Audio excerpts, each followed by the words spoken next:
Okay, this is going to be clip number 4. We're going to talk about the backswing. In other words, how do we make a good motion from here to there?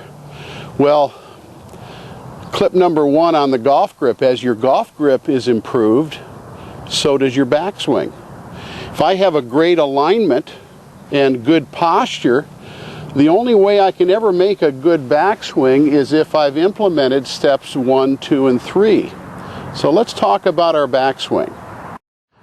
Okay, I'm going to break this into 2 steps. The backswing, in my thinking, requires motions that are made, number 1, with big muscles. In other words, you turn here and you turn here. And the second part, in just a second, we're going to talk about how the arms integrate into that motion. So, very simply, I want to make a couple of points here. The big muscles, I like to think of my shoulders and my back are as part of the big muscles. The problem with golfers that don't take a good backswing, they don't know how to rotate their shoulders. They take the club like this with their arms and their shoulders never turn and they break down like this. So what we want to do is we want to take our shoulders, turn them halfway around so that I have room for my arms to extend, and number 2, so that turns 90 degrees and the hip turns 25 degrees. Well, the key is that we want to make sure we do both and have 2 things happen.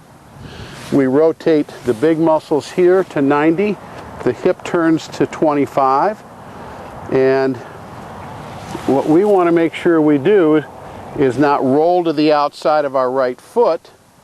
Then we know there's no turning, there's sliding, and we also have to keep our head nice and steady. So a little big muscle action here, and I'd like to bring Raphael in here, and let's just take a look at. We've been working on Raphael's backswing here today. So what I'm going to do, let's get ready to make our backswing.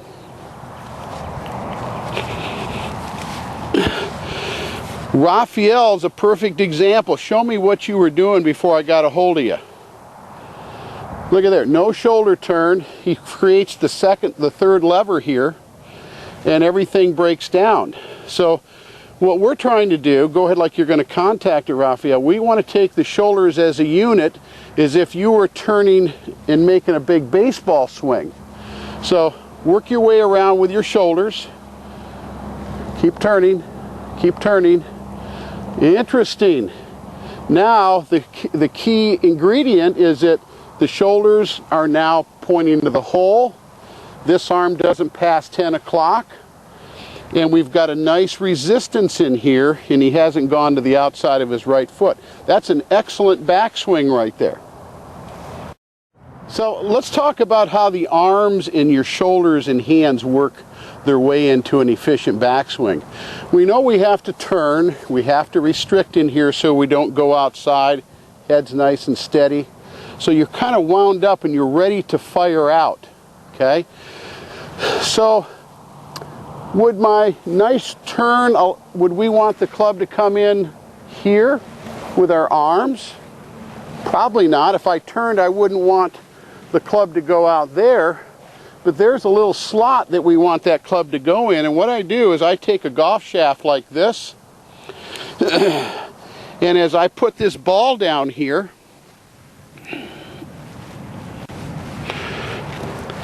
we want to get into a little 45-degree angled slant that's off our right shoulder.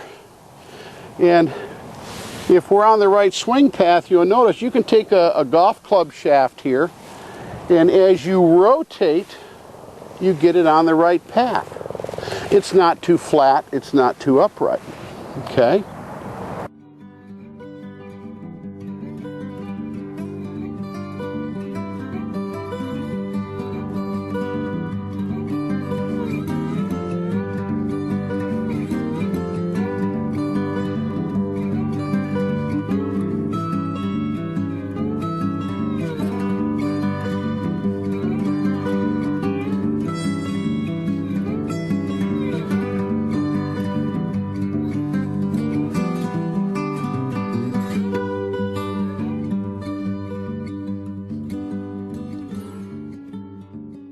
I thought it would be a good idea just to make a couple of simple little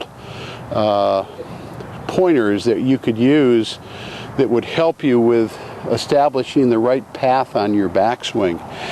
I've put just a Sharpie pen, or you could take a pencil or a T, put it in the end of your golf club, and with my teaching grid, I'll set the club down, and as I turn it away, basically what you're trying to do is to get that pencil always pointing at the golf ball, here, here, and here. So it's very difficult, so we don't get here, we don't get over here, we get it into a position. This is the fastest track that we can make. Great little drill.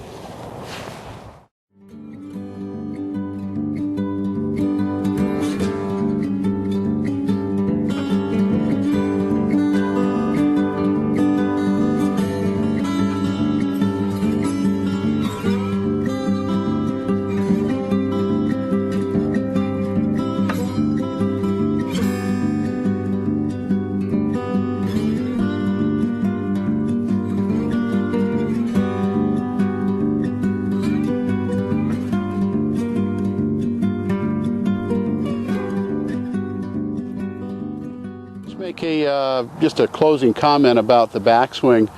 See, we're showing you a little bit about how the shoulders turn, the hips turn, and one turns farther than the other to make room for the arms to go in this short position.